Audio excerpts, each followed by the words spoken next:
Good morning and welcome to the show this morning. Welcome to For the Health of It. I am Dr. Scott Phillips, local chiropractor and owner of Lifestyle Chiropractic and Wellness Center here in the Clock Tower building on Main Street. And it's a great morning here in December, our snowless December, by the way. It's bad in Hebrew when people start saying that they're missing snow, that kind of, but I'm hearing that people are saying we need the snow. So anyway, I'm sure it's going to happen. We haven't had a winter that hasn't had snow, so, but here we are. It's nice out there. It's been beautiful the last few days outside, 40 degrees, 50 degrees, and from what I heard, today might set a record down in the Salt Lake Valley at like 65 or something. It's never been that warm this time in December. But there's still plenty of time for snow to hit before Christmas comes. We got a great show this morning. Really excited about my guest today. We'll get with her here in a little bit, but I will say that I'm a little sad because with Christmas and New Year's both falling on Thursdays this year, next week is my last show of the year. And so be sure to tune in. We got all kinds of great, exciting things happening. But then we'll be off for a couple of weeks. So I won't know what to do with myself on Thursday mornings. But you guys have better things to do early on Christmas morning and on New Year's morning than try to listen to me. So I'll give you a little break for a little bit. Again, excited to have my guest on today. Her name is Maryguenn Vellinga, and she is an Olympic hopeful, a boxer, and just by looking at you, Maryguenn, it doesn't look like I'm not too really afraid of you right now, but I think if we got in the ring, you'd probably tear me up. So it's good to have you on, and we're going to talk a little bit first about some things going on in the Valley, and then we'll get to Maryguenn and ask you tons of questions and just have a great time this morning. So, again, we've kind of got some fun holiday things going on. If you missed some of the Swiss Christmas stuff, fear not. There's other things going on. One thing I wanted to highlight was actually tomorrow there is the children's choir. I'm not sure if you guys have heard of One Voice Children's Choir, but they were actually on that show, America's Got Talent. And so they're a pretty fun little group, I think, and so it might be fun to go see them. Anyway, that's tomorrow night at 7:30 at the Midway Town Hall. So if you want to get tickets, they've got them at Days Market, or you can buy them actually online at highvalleyarts.org. So anyway, that'd be a fun thing to check out. And then this weekend also, Saturday and Sunday, is the Messiah Community Sing-In. So that's something we've done for a little while around here, and if you've never been a part of the Messiah Sing-In, it's always kind of fun. You can sing as loud as you want, and most people won't look at you too funny. And then also there are soloists and things like that from around the community. So it's in the LDS Heber First Stake 9th Ward building. I don't think that's written kind of strange. Anyway, the address is 325 East, 500 North. So as you're going up 500 North from Smith's, it's the first building you come to on the left. And anyway, I guess that's Sunday, December 14th. December 13th, they're going to do it at TVT on 90 North, 100 West. So both of that at 7 o'clock on Saturday and Sunday. And so that's coming up. And as far as events go, that's probably all I want to talk about right now. Again, health-wise, I'm sure there are some classes, things like that you guys can check out. The website I'd have you go to is wasatchwellnessnetwork.com. A lot of really good people talking about things like how to stay healthy during flu season, all that kind of stuff. A lot of people online and on Facebook talking about people being sick, kids being sick. It's tragic. No one wants their kids to be sick, especially this time of year. And so I would encourage people to take a listen to some of those classes, figure out the best way to help them get over the flu or even prevent it. And on that note, I actually wanted to go into my article today. This is one that circulated a little while. And anyway, this is from the CDC. The headline says, CDC flu shot less effective this year. And this is something interesting to me because the controversy surrounding flu shots and shots in general, and very heated on both sides, very passionate on both sides. I would say if you want to get someone really fired up on, social media pages, just mention some sort of vaccine shot, anything like that, and you'll get just every story that you want to hear. But this is interesting because it's coming out of the Centers for Disease Control and Prevention. They say, let's see, Tom Frieden is the doctor. He says this particular strain of the virus has mutated, apparently. So the advisory sent Wednesday said 52% of the 85 virus samples collected and analyzed from October 1st through November 22nd were different than the virus strains included in this year's vaccine, indicating a mutation or a drift of the strain. So basically, if you guys don't know how a flu shot works, what they do is they kind of collect data and they try to figure out what strain is going to be the worst strain, maybe the one that's passed on the most, and then they put that together. In fact, they take 3 strains and they put that together, and that's what they make the vaccine out of. And so what happened this year is, as they were analyzing what type of strains were going around, they sort of didn't guess correctly, which, I mean, I can't blame them, because I think that would be a hard job to do anyway. And so what they found out is this year's flu vaccine didn't really protect against the one that's really going around. So basically what that means is they can't make a new one now. It takes too long. And so what the CDC wants to say is that it's still the best way to prevent, even if it's not for the right strains. What I would like to say is that there are other ways you can boost yourself naturally. If you're worried about the effectiveness of a flu shot you already got, or if you didn't get the flu shot and you're worried, obviously there's a reason not every single person in the world gets the flu, and so there are definite things that we've talked about here on the show that can help if you want to try to boost your own system naturally. So anyway, interesting article. I thought if we're gonna talk a little bit about that shot, it might be good to talk about research coming out of the CDC. Anyway, so somebody said, well, should we be concerned? And I guess the doctor said you should always be concerned about the flu. So I think that's definitely something we can echo in here. It is something that can be very serious. It is something that should be looked at and should be tried to prevent. And if you can't prevent it, then at least do things to treat yourself the best way so you don't have any problems with it afterwards. And those of you maybe that are at home right now with a sick kid, hopefully you'll get better, they'll get better, and you guys will still have a happy and healthy holiday season. Okay, let's get to Maryguenn here. That's all the boring stuff. Now let's get to the reason that we're here. Maryguenn, I read some things on your biography and on your page and things like that, so I'm trying to be somewhat versed as far as you and who you are and where you came from and all that kind of stuff. But I'm going to start out just by running over some of the lists of medals and things that you've won, if that doesn't embarrass you too much. No, go ahead. Good. So in 2012, now you haven't been boxing very long, what, 3-4 years, something like that? Yeah, I've been competing 4 years. 4 years. Okay. So in 2012, you were at the USA Nationals, won a bronze medal. There was also an Adidas National where you won a silver medal, and you were also ringside international silver medalist. Then in 2013, National Golden Gloves silver medalist, which I think most people have heard of the Golden Gloves for sure. Yep. So that's impressive. National PAL, and remind that's police something or other. I forgot. Athletic League. Athletic League bronze medal, and then in 2014 ringside international silver medalist. So that was this year. Yes. When was it? How long ago? That was just last August. So not very long ago. No. And you don't have any black eyes or anything to show for it. No, I rarely do. So that's good. I guess if you're winning medals, you're probably not the one with all the.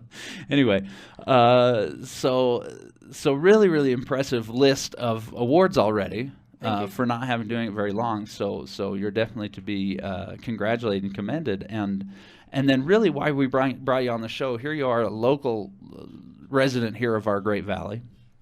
And I know you get involved in the community a lot too, and we're going to talk about that. But I don't know if many people know that we have an Olympic hopeful boxer, women's boxer, here in town that potentially in 2016 we could all turn our TVs on and cheer for you. Yeah, probably not. It's a boxing's a small sport, relatively new in the Olympics. Yeah. So yeah.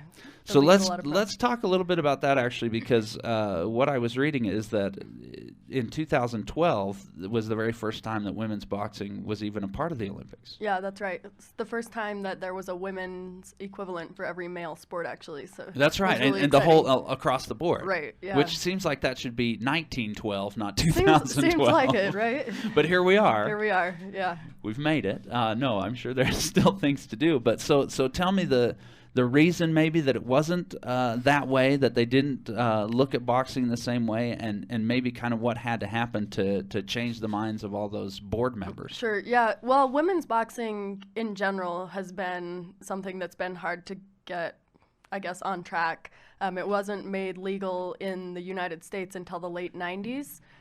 So we have a pretty young history in general there. Basically, the IOC, the International Olympic Committee, allows a certain number of athletes across the board. So in order for a new sport to come in or a new division, Maybe another something sport else has to be reduced. Yeah. And I know they've been petitioning for decades to get women's boxing in, and I think as the sport has grown internationally, and they've seen the skill level improve and increase, that kind of was the next step. So they've started with just 3 of 10 weight classes. Yeah. And starting in 2020, they'll increase that number of weight classes. So right now it's really competitive because everybody's trying to, fit into one of those 3 weight classes. So 3 weight classes is all. Yep. That's pretty amazing. That's not many. No. But they're trying to expand by 2020. Right. But 2016, you want to be there. Yes, I do. And yeah. so you got to be in one of those 3. Right. Yep. So take me through the kind of how you get to be in the Olympics. I mean, I know you've got to go out and you got to fight a certain amount of times, get a certain amount of stature, I guess. Right. So it's a pretty complicated process. First, there are 3 tournaments that qualify you for an Olympic trials. Of those 3 tournaments, they take the top 2 athletes from the first tournament, and then the top 4 from the following. In the third tournament, they take whoever of the top 4 haven't already qualified to lead to 8 athletes. And then there's a box off, and the top 1 athlete of those 8 makes it into the Olympic spot for the United States. But beyond that, they only are taking 1 in the Americas. So then there's a tournament with all of the North American, South American, and Central American countries. Yeah. And then 1 athlete will represent the Americas. So it's incredibly limited. That is very limited. Yeah. We're talking about a hemisphere. Essentially, right, Oh, yeah. Wow. So I know I have a really good chance of making it to the Olympic qualifiers. Making it into that 1 spot will be incredibly challenging, but it's definitely a goal to work for. You're up to the challenge, though, I see. Yeah, I am. Good. So let's talk about your own, because I know that, again, like I say, this is something you've been doing for 4 years, competing in. What kind of led you to it? I mean, what kind of, I mean, would you have told yourself 10 years ago, hey, by the way, in 10 years you're going to be No, absolutely not. I never saw this coming. I used to be a really avid rock climber, and I had a bad fall and shattered my ankle and kind of fell out of the sport and was looking for something else. I found boxing, and I just did it sort of as a workout. And I was asked if I wanted to spar, and after sparring the first time, I was sold. That was it. Yeah, I love the sport. And, it's something that I think you enjoy things you're good at naturally. Right. And I appreciated how much work it took and how technical the sport was. And so I just wanted to see where I could go with it. Right around that time is when they announced that it would be an Olympic sport. So I started looking up who the top athletes were in my weight class and thought I could maybe beat these girls. Pinning them up as dartboards there in your house. Yeah, maybe Here's a little. who I want. Yeah. So rock climbing, I mean, obviously this is a great place in the country to rock Right. climb, or state anyway. Tell me about that fall. Was that an outdoor thing or an indoor thing? No, it was outdoor. I was at City of Rocks. I actually, it wasn't so much of a fall. I was bouldering, and I got to the top of the problem, and I turned around and I jumped down, but it was a really higher than I anticipated. I landed on my feet on the pad, but I just shattered. kind of exploded. Oh, yeah. man. So had 3 surgeries, and I've lost some range of motion, Yeah. but the boxing stance doesn't really interfere too much with that. So You don't really feel the effects when you're fighting very often. fighting, no, but that's probably adrenaline. 'Cause the Training is a different But in story. the training, sometimes you but feel it. yeah, so I just make sure that I'm constantly icing and stretching and Right. maintenance. As far as that training goes, I'm very interested myself. I've read a few things about you, and kind of first of all, single mom, right? Right. How old's your daughter? She's 6. What's her name? Ara? You could have brought her. Oh, she's in school. She's in school. Yeah, no. First things first. Wouldn't right? this be more fun than school? Yes, definitely. Maybe not for her. I Yeah, don't know. Is that no, first she- grade or kindergarten? First grade. Okay. Yep. So, so a first grader, and you work I do. full time Yes. because you got to support you and your daughter somehow. Right. And then you train to be an Olympic athlete. Yes. So you have It's a balancing act. essentially 3 full-time Jobs. duties. Yeah. So tell me how you squeeze that all in. Can you get real focused time, or is it more just little bursts here and there? I will say I started boxing after I already had my daughter, so she is incredible at adapting to my training. I Yeah. think to her it's just kind of what moms do. Right. So she's always come with me. We, bring activities, and she's learned that she can talk to me in between rounds, but during rounds, Right. that's my focus time. And I think not having ever trained without that distraction, I don't really know any different.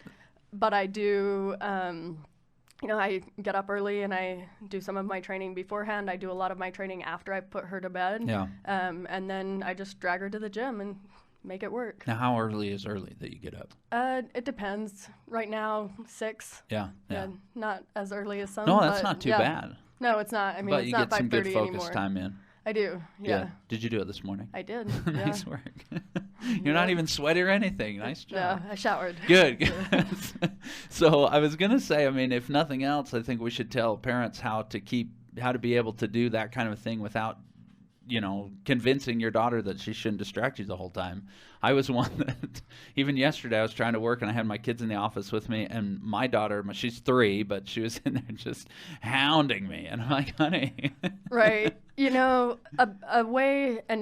A way that I do it with her is that I make sure that she knows that she gets some dedicated time. So Right. if I have told her we'll do this activity, or, in the summer we go to the park a lot or do whatever it is, but I say, I need this time right now for me, and then we're going to give you this time later. And really, I think a big part of it is bringing activities and giving her just a little bit of dedicated time Right. in between rounds or whatever, but ensuring her that I haven't forgotten her. I will get to you. Yeah, I'm telling you, I think to be able to even get that through her mind and for her to grasp that concept, I think you've already done a yeah. fantastic job as a mom. Thank something you. that many people aren't still able to do. So, but that's really fun. I mean, I can imagine that she looks up to you, even if she doesn't tell you that. And is it something? Has she ever expressed interest in? Hey, Mom, when am I going to put the gloves on? No, I've tried to get her interested. I don't push it at all.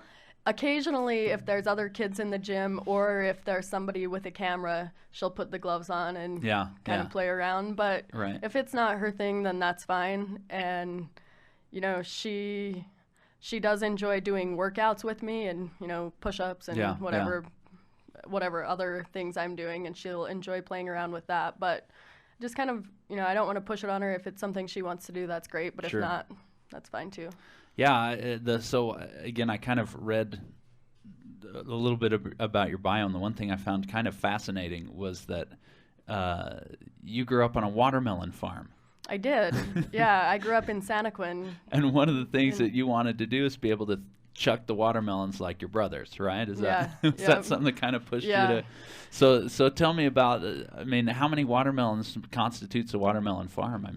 At one point, we had up to 18 acres, so it was a large. Of all watermelons. Yeah. That's fantastic. I tried to grow watermelons this last winter, Yeah. and it got about the size of a softball. I was really excited, but then it quit growing. Yeah. Yeah, we had to do all sorts of things. We were growing under plastic, under, these heating. And that was even in Maryguenn, so Yeah. I had no prayer up here is what you're trying Probably to tell me. not. Yeah, probably not. It tasted kind of good, though, and The Did nice it? thing about eating small fruit that's supposed to look big is it makes your hands look huge. You know, you're Right, like, yeah. I'm like a giant Feel eating powerful. eating a regular sized watermelon. But I mean, I always, and we talk about patterning on this show with parents, and I just love the fact that here's this daughter of yours growing up watching you be so active. I mean, that's just something that's going to for sure impact and bless her life, whether it's not, you know, she may not be a boxer, but she'll understand that, hey, this is something that mom does. This is part of mom's routine.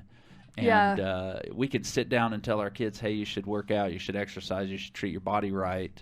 But until they actually see us doing it, it's something that might go in one ear and out the other type of thing. Yeah, it's been really interesting when she has friends over playing and they'll see weights or playing outside and they see my heavy bag or whatever. And Yeah. her friends will ask, and they oftentimes haven't heard of working out or have never seen any Right. of those equipment. Right. And they'll want to do a little workout, Of so course. I'll put them through something. And it's you know, she takes it for granted, but Yeah. I think that she's definitely learning that that's part of a healthy lifestyle or Sure. just part of our lifestyle. Sure. So, Now, so what brought you to Heber? I guess is my next question. Growing up in Santa Quin, have you always been in Utah? Have you taken your life elsewhere and then come back? What got you up this way? yeah, I moved to Asheville, North Carolina for a couple of years. That was sort of following rock climbing. Yeah. Lived in the southern part of the state for quite a few years, also because of rock climbing. I moved back to northern Utah because my dad became ill and he had a really aggressive cancer, so I Oh, came wow. to take care Sheesh. of him. And then when he passed on, I decided to go back to school and finish my degree at the U. Okay. And then from there, I've just kind of stayed in the area. I enjoy it here. I moved to Heber in a large part. I've worked in Park City for the last few years, but because of the bad air in Salt Lake, I wanted to get out of the valley, and my daughter was about to start school, so kind of looking for a place to settle down that would be a good place to raise a kid, but still accessible to the cities where I Sure. could train. Sure. Yeah, I'll tell you that. I think people don't realize that maybe live down there that don't drive up out of the inversion. Right, every yeah. day, I didn't can until I imagine. started working out of the valley, and then every day driving back in, I just thought, oh, here I go. It's depressing. It is, and you feel it in your throat. Yeah. We're allowed to talk about it like this because we're very elitist in this radio station about our good. beautiful valley. Yes, I'm glad to hear. I shouldn't say that. Anyway, we love you, Salt Lake and Utah County, but I mean, really, it's such a stark contrast when you drive out of it that I can see that. It really being is, and an I think issue. it kind of goes hand in hand. If you want to live a healthy lifestyle, you've kind of got to put yourself in a healthy environment. Yeah, So yeah. it's- So being fit's not anything new to you as far as going into boxing. Is it? Have you had to train differently? I mean, obviously, there's the physical aspect of the sport, which as a rock climber, you probably already were in pretty good physical condition. But I mean, I tried wrestling a couple of times in high school, and that 6-minute rounds that they have in wrestling, it was like an eternity. Yeah, definitely. My training has changed a lot. I was always fit through climbing, but I definitely focus a lot more on anaerobic exercising. Sure. And boxing is a fine line. You're tapping into anaerobic pathways, but you're also doing it for a longer duration. Right. So I've really had to make sure that I'm fit in every aspect, both in maintaining my strength, preventing injuries, and of course my lung capacity. Right. So yeah, How my long training's are changed how a long lot. are rounds? We box 4 2-minute rounds. 4 It's- 2-minute rounds, and that's the longest 2 minutes I can imagine in any. It is. It can seem like an eternity. I mean, we've been talking already for 25 minutes, and it just has flown by. But if Right. we were in the ring right now, it'd probably be 30 seconds of. Yeah, it depends, but sometimes it can go really Holy slowly. cow! And so again, physicalness, right? The physicality of it. But the other thing that I was reading about is something that you've really tried to work on and maybe tried to even had to overcome is kind of the mental aspect of it. Definitely. Tell me about that and some of those struggles and how you see that play out in the physical realm. Well, first of all, boxing, while it is incredibly physically demanding, you can be very fit, but if you don't have the mental acuities to, keep your calm when you're getting punches thrown at you Right. or any of those things, then no fitness is going to outdo those weaknesses. But also, I've really struggled with, especially when I was first starting. I had the opportunity to fight some really top level athletes, and I did really well in the first few rounds, and then I started to think, man, there's no way I should be beating these girls. Right, and then my fight kind of fell apart. And so I've had to learn to silence my own self, because I kind of am my own worst enemy in a lot of ways. Sure. And so there's a lot going on while you're in the ring, and I think that's the appeal to me, is not only making sure I'm physically prepared for it, but that mentally I'm in a good place, that I can silence any negativity from outside of the ring, inside of the ring. Right. I think in general, right, if we talk about the boxing match of life, right? I mean, yeah. I think there are many parallels that you can, and that's why I think some of these boxing movies really, pump people up so much. Absolutely. Yeah. But I want to kind of something that you were saying, though, is that negativity that starts to come in. You're doing really well, then all of a sudden this, almost this self-talk. And it's something on this show that we've talked about quite a bit, actually, is kind of that own worst enemy type of idea, that we're our own worst critics. We're the ones that drag ourselves down the most. Right. And so wondering if whatever you do to try to quiet that could kind of, help people out there that maybe have a trouble with that, maybe not necessarily in the ring, but just in life in general. What are some of the ways that you've been able to try to combat that once you start to realize, hey, I'm doing this to myself?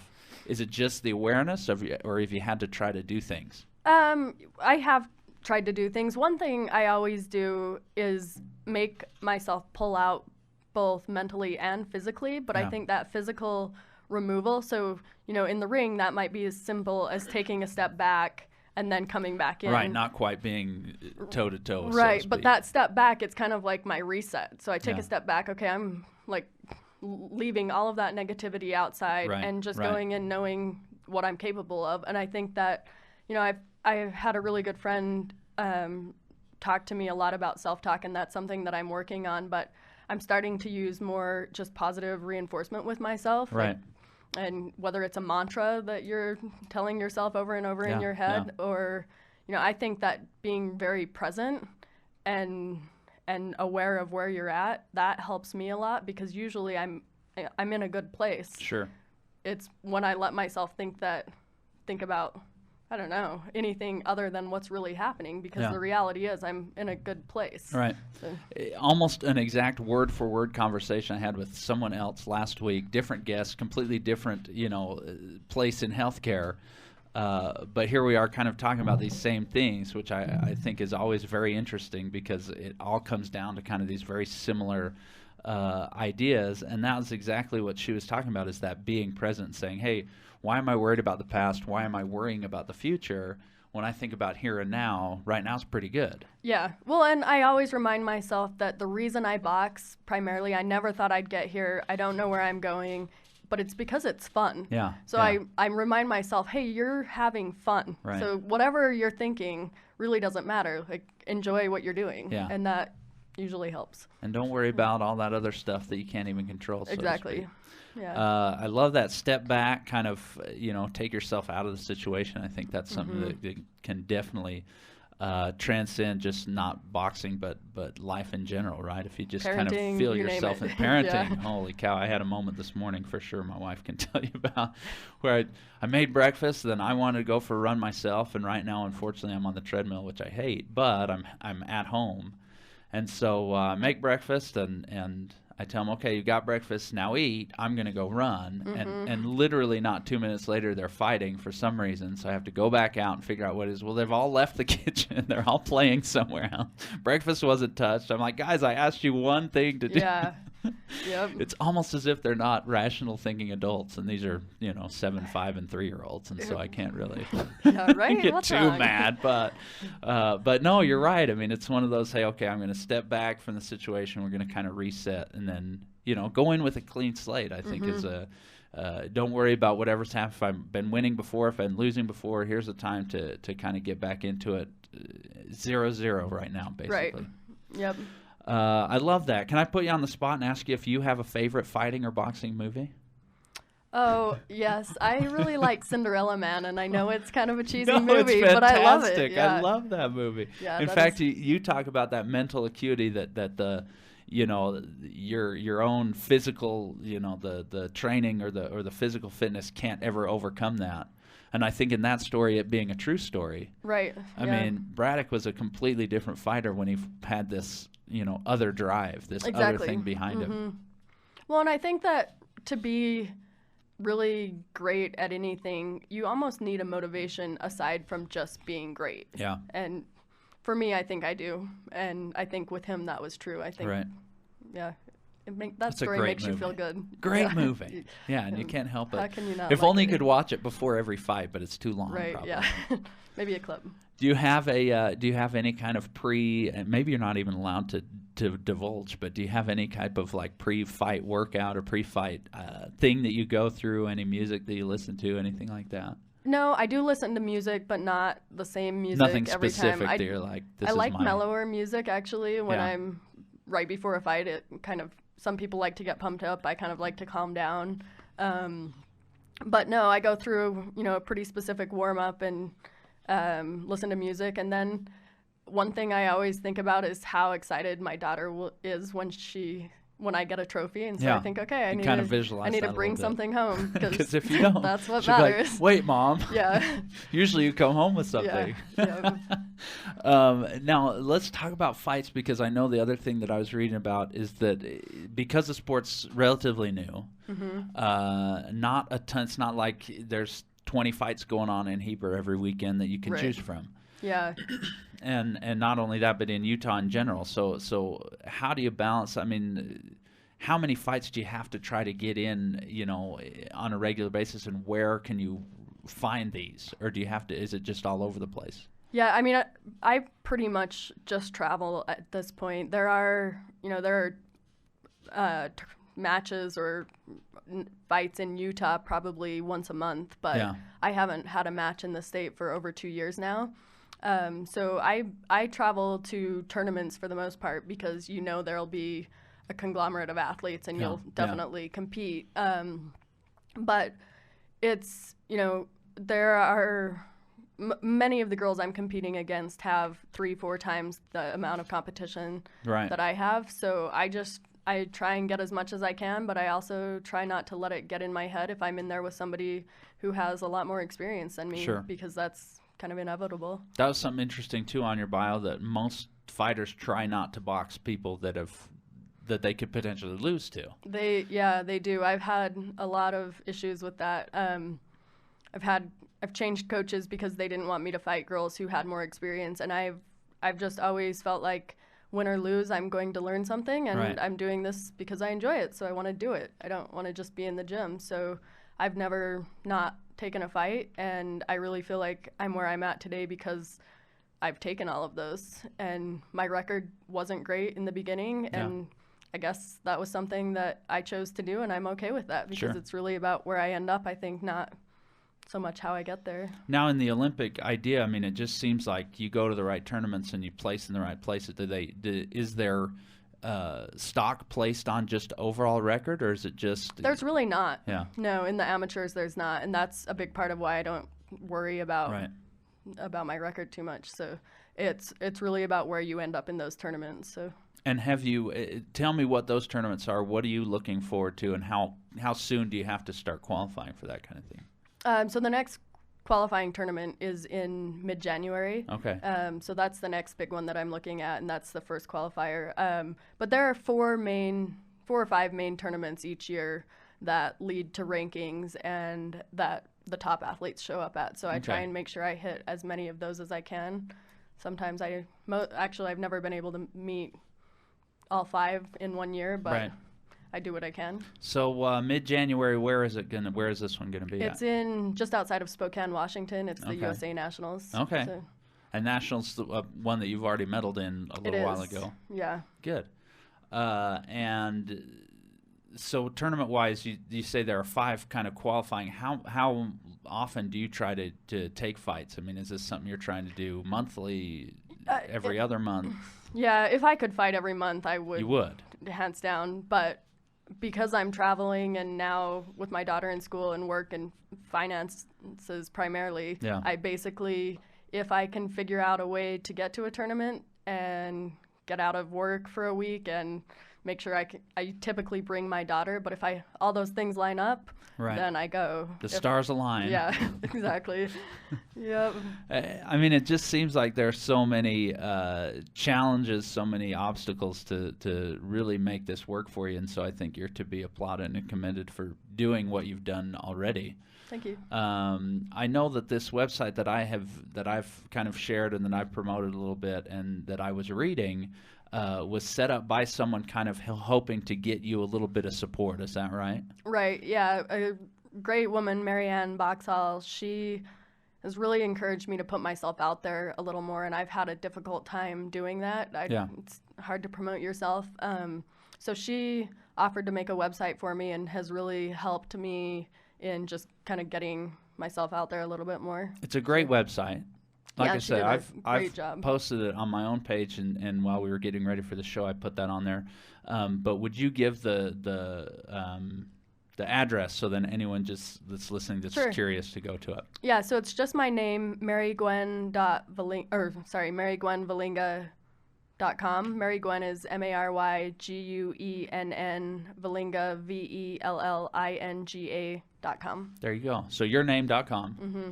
And again, it's got some stories. It's got a newspaper article that was written about you in the Deseret News, right? Right. And then ways to kind of support. Now the obviously monetary support always is very helpful, probably most helpful. But the one I was more interested in, I guess, was something you talked about, maybe going out and running a mile for you type of thing. Tell me a little bit about where that came out of and kind of the idea there. You know, that was, I have to give Maryguenn all of the credit for that. She knew about this, and you know, I think it's mostly about just showing your support, but doing it in a healthy way. Right. And on Thanksgiving, there was a group who ran for me, and I can't tell you how motivating it was for me. Sure. Just seeing that. And you know, that's the biggest thing, is knowing that you have people behind you. So while money is what gets me there, really having support of the community and friends and family is kind of what keeps me pushing when the road seems so hard. Sure. So yeah, I think it's a way for me to share my interest in other people being active and happy and healthy, and a way for them to show me that they support me. Yeah, and just go out and run a mile, walk a mile, Yeah. do whatever you want, and say, hey, this is in support of getting you to where you want to be. Yep, exactly. I think it's awesome. I think that's a really fun way. And so how do they let you know that they're doing it? Is there I know there's just a hashtag. through the hashtag, okay. yeah, and then you know, I typically find out about it through social media. Or, Yeah. I think it's hilarious. I think it's a great, you know, when I read that, I thought, what a great idea to just have that as part of it and say, hey, you know what, this is something that if Maryguenn can go out and be in the Olympics, then I can probably run a mile. That's a good way to look at it. Yeah, definitely need to give her a lot of credit for helping me put that together. You know, we tried to have Maryguenn come on with you this morning. I couldn't tell if she was too nervous or just too busy. I think probably too busy. Good. Kids as well, and yeah. Some people get worried about coming on the radio station. I don't know why. It's kind of funny. But anyway, so she was actually one that contacted me too about you to get kind of your name out. And so I love the fact that she's very well involved. Is that someone that you've known for a little while, or just someone that heard your story and was excited for you? Yeah, we ran into each other at the library, actually, with both of our kids were playing, and we struck up a conversation, and we've developed a friendship. And she's somebody who's active in the community, and I think she's somebody who sees people's dreams and admires them pushing for something. And so, you know, she's just really gotten on board and helped motivate me. Now, speaking of being in the community, that was another thing that she highlighted, that you're one that likes to also be involved, kind of give your time and things like that. And so we should say not just the 3 full-time things that you do, but what else do you like? What do you like to do, get involved in the community-wise? You know, this is an area that I wish I had more time for, but in the summers I try and put together, I did it in the Valley for years. hopefully I'll be able to do a little bit more as I've met more people here. But I do free workouts in the park. Cool. Kind of just focusing on short circuits. Yeah. And then, I coach my daughter's soccer team voluntarily. I work at the food pantries in Colville and Camas. Yeah. And I just try and be as involved as I can in things when I have the time. I think it's important to give back to the community when they're kind of creating the environment we want to be in. Sure. And with the workouts in the park, I think that's a fun idea. Is that something you do in the morning, in the afternoon? Does it just last year we did it in the afternoon, Yeah. but kind of depends on my work schedule. Right. That's the challenge. It's not always consistent. Now, is the park because you love the outdoors? Is it because the kids can play on the playground while moms It's do a the little of workouts? everything. Originally, I wanted to do it at the park because I wanted to show people that they didn't need a lot of equipment. Yeah, sure. And that they could work out anywhere. Right, And so, right. and then probably a little for myself so my kid could play on the playground. I think that's the best. Yeah. Like, okay, you go down the side. I'm going to come over here and do. Yeah. But I believe that working out and being fit should be fun. And that was a way for me to get a group of people together and, show them that it can be fun and that you don't really need a lot Right. of tricks and gizmos. Yeah, I'll tell you that's again a theme recurs on this show, just about how exercise somehow became this 4-letter word. Yeah. It's a stress on people. Oh, I feel like I should be exercising, but they feel like they have to torture themselves. Right. Yeah. You'll not never not stick just with in the it. workout, but then you have to wear the outfits Right, too, you yeah. know, and look good in Yeah. them. Yeah. And so it's almost just like, yeah, I'm not even going to try any of that stuff. Yeah. But I love these ideas of going out and doing regular things, things that people enjoy, and saying, hey, you know what, it can be fun to get together, have some camaraderie, be out in the park, right? Who doesn't love to be in the park in this area in the summertime? So we'll for sure have to have you back on when you get close to having I'll let that you know go that. on, and we'll promote that for you as well. That'd be great. I think one thing that people always need is support. I think whether it's you're trying to get to the Olympics or if you're just trying to stay sane as a Yeah. human being, when you have that group, that support group that you can kind of be accountable to for one, that can encourage you, all that kind of stuff. I know we reach our healthcare goals and our fitness goals way better in that type of environment. Absolutely. It doesn't, and by saying that it's fun, it doesn't mean that it's not incredibly challenging and super hard. Right. But there's the camaraderie, Yeah. there's the post-workout high that you get. Sure, And that, sure. I think, it's not to say that your workout shouldn't be difficult, but Right, right. there should be some reward, whether it's that you're doing it with friends or Right. that it's helping you be better at some hobby that you have or whatever. So, Well, and it's funny because people look at that, and like you say, I mean, it's not meant to be easy. I mean, obviously, pushing ourselves is when we grow the most, type of Right. thing. And but people look at that and say, "Oh, why would you do that willingly?" But I mean, really, it's that you almost get addicted to it. I should do, say, and yeah. and in a good way, I guess. Yeah. You could probably wake up 45 minutes to an hour later, maybe an hour and a half even, to just get your daughter ready for school and take her to school. Yeah. But I'll tell you the thing that I notice when I miss my morning workouts is that my day that half hour, 45 minutes I could have slept in, I feel way more tired. I feel like, it just, when I work out, it's like the whole day just opens up for me. Yeah, exactly. The hardest part is getting up and doing it, but Right. once you've done it, the rest of your day is a different day. Well, and then knowing, that if I don't wake up and I don't do it, I'm going to feel a certain way. Mm-hmm. And Yep. it just it doesn't equate to, oh, good, but I get an extra 45 minutes of sleep. Right. Yep. Yep. Tell me a little bit more about your background now. Now, people probably listening, and I remember when Maryguenn kind of talked about you. Maryguenn is not a regular Utah name. No. But so your parents are not from Utah.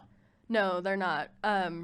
So my mother, I'm named after my mother and my great-grandmother. And she was born in New York, but she was raised in Central and South America. Okay. And then came back to the States for college. My grandparents are both Americans, but he Right. worked for AIG. Okay, sure. And actually, my father is from Utah. He was born in Utah. He lived in Wyoming and Idaho, and then they both ended up going to school in Utah. And my parents met here in Utah.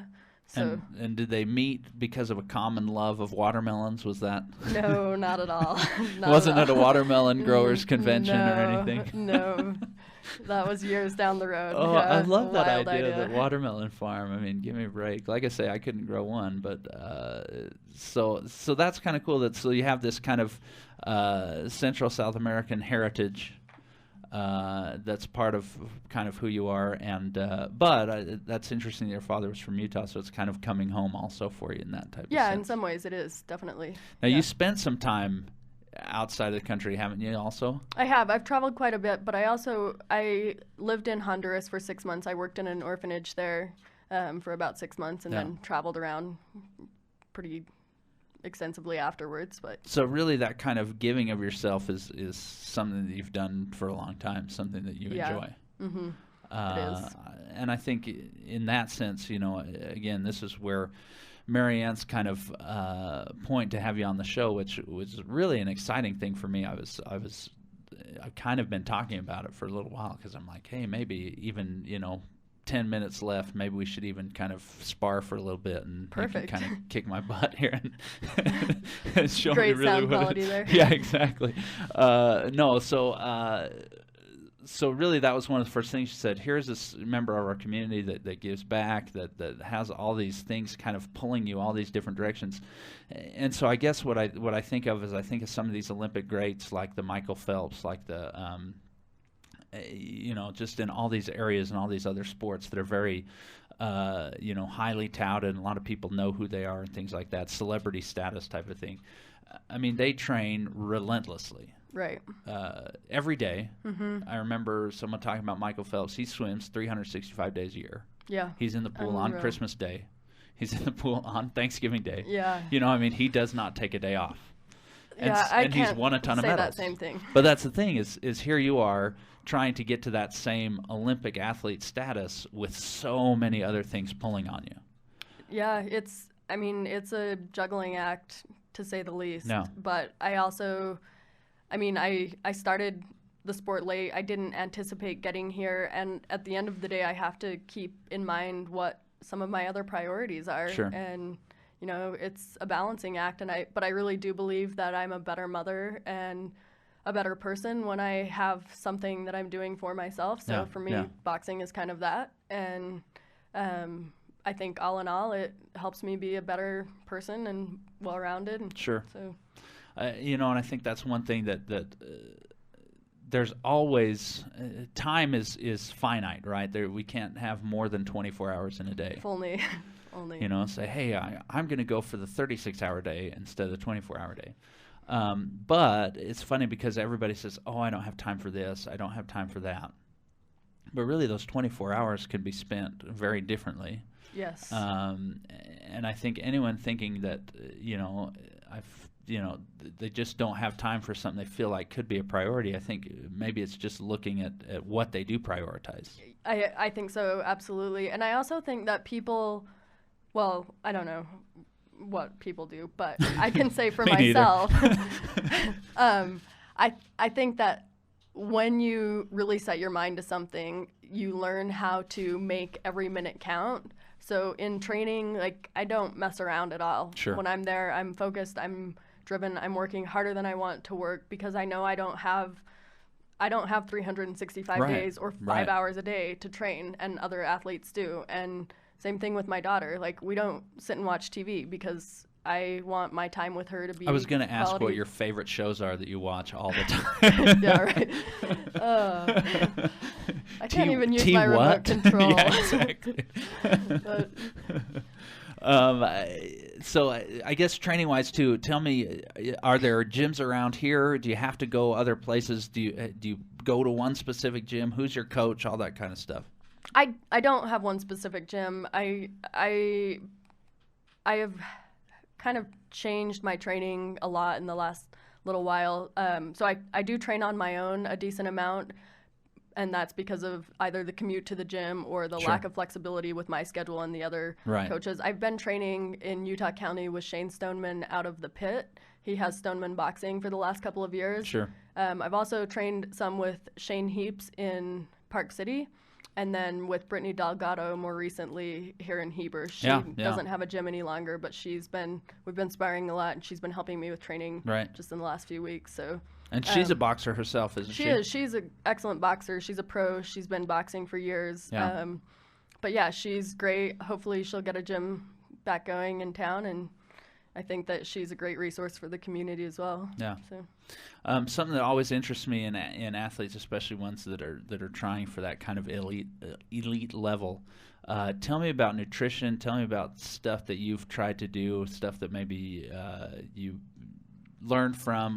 What does that kind of look like? I know you're probably doing more calories than most people. Yeah, probably. I think that both working out and the nutrition side of things can be overcomplicated a lot of the time. Sure. I try and keep it pretty simple. So I eat well, I eat healthy. I try and keep my diet as close to the roots. I don't eat very many processed things. I don't eat fast food. I don't, keep it simple, sort of like that.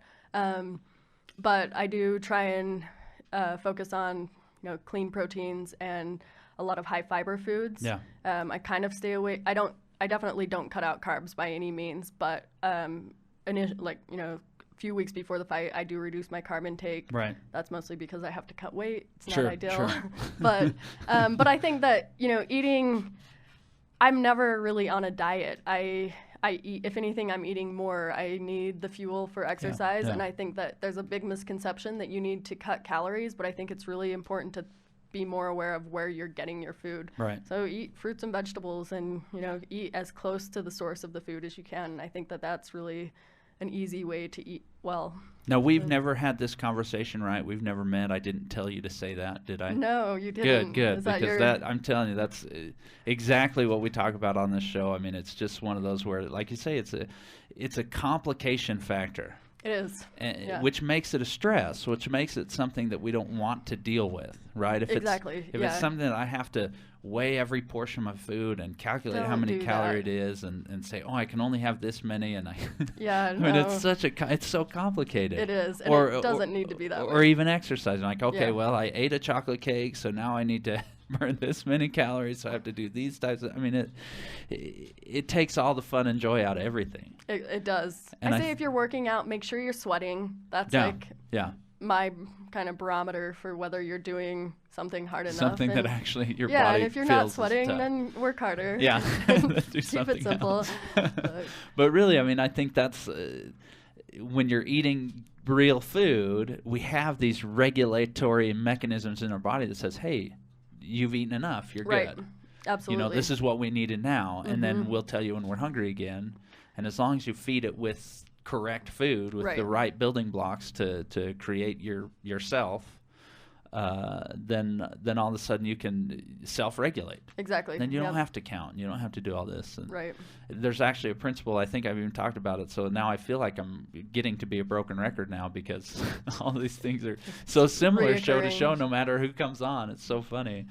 But there's this principle that they talk about in kids that's that exact idea that we don't obviously we don't have to sit down with our 6-year-old and calculate how many calories they need and then make sure that they eat that many because they have those self-regulating mechanisms. Yep. But it's almost like we lose it, that in this text that I was reading about nutrition, they said, they have it in kids, but maybe not so much in adults. But I think we train ourselves to lose it. Yeah, I would agree. And I think a lot of the chemicals that we have in these processed foods are designed to kind of override a lot of those things. So we say, oh, maybe I'm not full, maybe I need more. Well, and I think that when you're eating bad calories versus good calories, I think that, you can eat a 400 or 500 calorie hamburger, but you're not getting many nutrients. And I think your body still needs those nutrients. So you naturally feel hungry, even though you've just eaten a lot of food. Yeah, I talk about the bag of chips versus the apples, right? You can open your big, huge family-sized bag of Doritos and polish one of those things off pretty quickly, unfortunately. Yeah. But then you talk about, hey, I'm going to eat an apple, then maybe I'll have a second. And if you try that third apple, I mean, your stomach will explode. Yeah. And you're talking about what? I mean, that's 3 servings of fruit. It's hardly anything as far as calories go. Yep. And so that's, I think, a misconception, hopefully, and something that's starting to change. I don't know if you've watched the documentary that came out not too long ago called Fed Up. I haven't. It's a really good one, and I've been watching a little bit here and there, and that was one of the things that says, for so long we just talked about calories, that calories in, calories out, right? That every calorie is equal, but it's such a silly concept, and it's just not true. It's not. Yeah, it's not. I mean, just to say, oh well, I just need to get 2,200 calories, and it doesn't matter where it all comes from. And at the end of the day, it'll be the same as someone who gets it from good sources. I mean, so Yeah. hopefully people that are listening right now don't believe that. And if you still have believed it, then from today on, Right, try it. starting to see, yeah, exactly. Try it, and exactly. you'll see. Start eating 2,000 calories worth of real food, and notice the changes, because there really is, like you say, you get closest to the source, and that's exactly how your body wants to use it. And so, again, I couldn't have asked you to answer that question any better, so I'm really, really happy that you did. Good, I'm glad. Glad I delivered.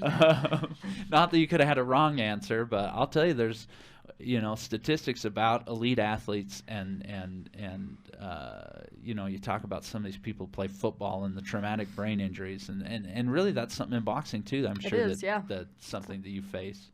But, almost as if some of these people that are training at such elite levels say, man, I need the X amount of calories, so I'm just going to eat whatever the heck I want. And then it seems to catch up with them after they're done with their training. Yeah, I mean, you hear people say, I work out this hard, or I do this, and now I can eat cake so now too, I can do whatever. Yeah, exactly. But at the end, I mean, I probably could eat less quality foods and not gain weight because of the activities that I'm doing, but I know I wouldn't have the energy source. I wouldn't have the strength. So it's not, to me, just about, it's about how I feel as much as it is about staying in the weight category I need to. So well, and I think you getting into the sport a little bit later realize that there's life before and after, probably, that you'll be a competitive boxer. Right. What's the I don't want to say lifespan, because that, I don't mean life as in your life, career. How long do you anticipate? I mean, is it just until one day you feel like you can't do it anymore? You're 85 years old and you're like, you know what, these kids are getting a little too young? Or yeah, I don't know. I mean, I've spent a lot of time thinking about this. So the age limit is 40 years old. Okay. So at that point, you're done. But I think that for me, this next goal of hoping to make it to the Olympic trials, and with a little bit of luck as well, maybe to that one Olympic spot. Yeah. I think that may be a point for me where I pull back a little bit. Okay. I would like to probably at some point take a pro fight. The amateurs have a lot more integrity. So boxing is one of the few sports where amateurs are oftentimes better athletes, and it's a more governed body. But I think that for the last 4 years, I've been pushing so hard, and it's been incredibly time consuming. Sure. So, but I don't really see myself ever. I would assume I'll move into some coaching aspect or something. I love the sport, but as far as competing, I really don't know. If I do well and I make it where I want to go, then I'm sure that will open up more doors, and I'll have a hard time closing it. Kind of. You do seem like a present person, so I hate to ask you about the future, because here you are having fun right now, so who cares? But definitely, I feel like when you find something that you enjoy, that you're passionate about, like you say, what's the point in not being a part of it somehow, right? And letting it bring joy to your life, whether it's not quite as time consuming, maybe sometime in the future. Yeah. Well, and I really feel like boxing is something that could help a lot of young girls. I've kind of had a dream of getting it into high school programs and helping kind of kids who are on the fringe, and I think that it's something that it kind of gives you an aggressive outlet, but it's an incredibly healthy outlet. Right. So I have some ideas that I'd like to pursue after I'm done competing. Sure. So we'll see. I think a program like that would be amazing. In fact, I know someone personally that was kind of, like you say, lost and not really sure what they were doing with themselves, and came from a rough family situation and got into boxing, and it was a really super healthy way for him to kind of get his life back on track. And I think I've seen that so many times in the gyms, and I've had little kids who have really stayed in school because of it. And I mean, you can't. I don't know how much I can say, but you can't do drugs. You can't really drink a lot. You can't be a successful athlete and have Right. a lot of negative vices. So, Right. I think, but it's rewarding enough that it does keep kids away from those kind of unhealthy outlets. So. It's almost sometimes that when we start to realize how good our body can feel when we treat it the right way, that all of a sudden it's like, oh, well, I shouldn't put this in, I shouldn't put that in. Exactly. Drugs and alcohol being one for sure, but even some of the Lesser. junk food Right. and stuff like that Absolutely. that other people just say, oh, well, it's not a big deal. Yep. One thing that's always confused me, and I've never really been able to be good with, is the fact that people feel like they can eat whatever they want and feel bad after, but not make that connection. Yeah. And be like, why do I get a headache every night at 6? Well, it's because every dinner is McDonald's. Yeah. But anyway, I guess that could be a whole other conversation. Yeah, for I could another say time. a lot about that. Well, Maryguenn, our hour is up. It goes by really fast always, especially when we're having a good conversation. But really, really great to have you out. Thank you. It's been great to be here. I hope we as a community, those that listen to the show and start to kind of get people talking about you and get people to know who you are and know that you're here. Thank you. And like I say, I think what would be more fun than to see you kind of reach that goal and cheer you on and be excited for you to bring back some hardware for Heber. Yeah, if only. Well, thank you. Perfect. Tell me if you got anything just desiring that you want to say right now at the end. Is there anything that you hadn't said that you're like, hey, I really want to just make sure that I get this out? I'm incredibly grateful for the people who have supported me, and at the end of every day, I make sure that I keep my focus on showing gratitude for all of the many things that got me here. And I think that if there's anything I could say is just thank you to everybody who has supported me and coached me and trained me, and to all of you to just be grateful and to find what's gotten you where you are and keep working. The good and the bad, right? Definitely. It's add up to where we are now, and absolutely. Most of us, I think, could look back and not really change any of it. Yeah, exactly. Perfect. Yep. Would you change your ankle accident? Actually, no. Isn't that weird to say? Yeah, that is weird to say. You smashed your ankle. Yeah. And maybe looking back now, you say, well, sheesh. Yeah, I'm here now, and I'm fine with that. So. No regrets, right? Right. Okay, well, to those of you listening, our hour is done. Hopefully you have a good and productive day. Enjoy the weather while it's here, the no snow. Get out and run a mile for Maryguenn, and be healthy. If you do it not for me and not for her, just do it for the health of it. Thank you for listening.